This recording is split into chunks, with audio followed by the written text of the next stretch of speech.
अंबिकापुर में अग्रसेन महाराज की जयंती बड़े ही धूमधाम और श्रद्धा के साथ मनाई गई।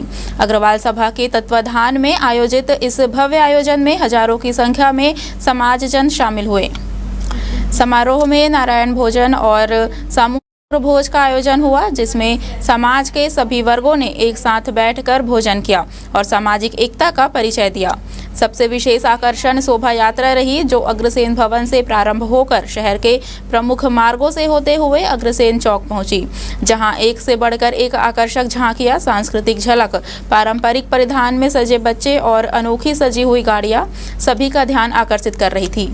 इसके साथ ही कार्यक्रम के अंत में समाज के प्रतिभाशाली छात्रों और विशिष्ट योगदान देने वाले व्यक्तियों को सम्मानित भी किया गया।